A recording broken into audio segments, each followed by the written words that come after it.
Lu pernah nggak nonton pertandingan yang bikin lu ngerasa kayak naik roller coaster? Dari deg-degan, teriak, ketawa, sampai hampir nangis. Nah, di Hall Basket Gelora Bung Karno, malam minggu itu, ribuan orang bareng-bareng naik wahana yang sama. Pertandingan final dadakan antara Indonesia versus Latvia. Four Nations Cup 2025. Mungkin bukan turnamen sebesar Piala Dunia atau AFF Futsal, tapi buat Indonesia, ajang ini jadi panggung pembuktian. Bayangin, lawan-lawan yang diundang itu bukan kaleng-kaleng. Ada Tanzania, Belanda, yang notabene negara Eropa dengan tradisi bola kuat. Dan tentu aja Latvia, tim yang udah sering main di level elit futsal dunia. Kayak buat lo yang belum ngeh, Latvia itu tim yang reputasinya nggak bisa diremehin. Mereka sering banget jadi kuda hitam di turnamen Eropa. Jadi waktu undangan ini datang, banyak yang bilang Indonesia bakal dapat lawan berat. Dan ternyata, terbukti. Tapi sebelum ketemu Latvia, Indonesia udah bikin gebrakan. Di laga pertama, Garuda Futsal pesta gol lawan Tanzania dengan skor 7-1. Itu udah kayak sinyal. Hei dunia, Indonesia udah naik level nih. Lanjut ke pertandingan kedua, giliran Belanda yang dibabat 5-1. Serius deh, dua kemenangan itu bikin publik optimis. Wah, ini jangan-jangan bisa juara. Tapi hidup selalu kasih plot twist, bro. Dan plot twist itu muncul di partai terakhir. Latvia juga nggak kalah garang. Mereka menekuk Belanda 3-2, lalu ngalahin Tanzania 3-0. Jadi, pas duel terakhir Indonesia versus Latvia, kondisinya simple. Siapa yang menang, dia juara. Kalau lu penggemar bola, lu pasti tahu vibe-nya. Kayak Final Champions League, tapi versi futsal. Sebelum kick-off laga puncak, ada drama dulu di sore hari. Belanda hajar Tanzania 14-2. Gila nggak tuh? Itu bukan skor futsal, tapi udah kayak skor pertandingan basket kuarter pertama. Skor gokil itu bikin Belanda duduk di posisi 3, Tanzania di dasar klasemen. Nah, itu berarti spotlight sepenuhnya pindah ke big match malam harinya. Semua orang tahu laga Indonesia versus Latvia bukan cuma soal gengsi, tapi soal siapa yang benar-benar jadi raja turnamen ini. Suasana di Hall Basket GBK? Aduh, jangan ditanya. Ribuan orang udah padat dari jam sore. Bendera merah putih berkibar di mana-mana, chant supporter nggak berhenti, dan setiap pemain Indonesia yang keluar buat pemanasan langsung disambut sorak-sorai. Rasanya kayak nonton final Piala Dunia versi mini. Hector Souto, sang pelatih, pasang line-up terbaik.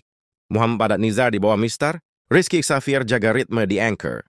Duet Iqbal Iskandar dan Guntur Sulistyo di flank, plus Israr Megantara jadi pivot.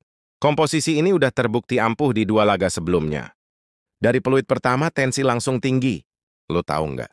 Bedanya futsal sama sepak bola biasa adalah, di futsal lo nggak bisa ngedip lama-lama. Sekali lo lengah, udah kebobolan. Latvia tampil pede banget. Mereka main dengan disiplin, passing rapi, perpindahan pemain cair. Dan akhirnya di menit ke-13, kebuntuan pecah. Viktor Skulepovs dapat momen emas. Satu lawan Nizar. Dengan tenang, dia sodok bola ke gawang. Boom, 1 buat Latvia. Lo bisa bayangin nggak? Stadion langsung sunyi sepersekian detik, sebelum akhirnya suara dukungan makin kencang. Karena supporter Indonesia itu unik, timnya ketinggalan. Mereka malah makin heboh. Indonesia nggak tinggal diam. Mereka nambah intensitas, bikin Latvia mulai mundur. Menit-menit akhir babak pertama jadi milik Garuda Futsal. Sampai akhirnya, lewat skema sepak pojok, Israr Megantara nongol di posisi tepat. Bola dicocor masuk! 1-1, stadion pun pecah kayak kembang api malam tahun baru. Babak pertama ditutup imbang, dan semua orang tahu, babak kedua bakal jadi neraka. Masih babak kedua, energi penonton makin gila. Semua orang berdiri, semua orang teriak, semua orang pengen kasih tenaga ekstra. Tapi lo tahu, Latvia bukan tim sembarangan. Indonesia terus nyerang, tapi malah kena jebakan. Free kick yang gagal dimanfaatkan berubah jadi serangan balik cepat. Latvia balik unggul 2-1. Sakitnya tuh kayak lagi di PHP-in. Udah hampir bahagia, ditinggal gitu aja.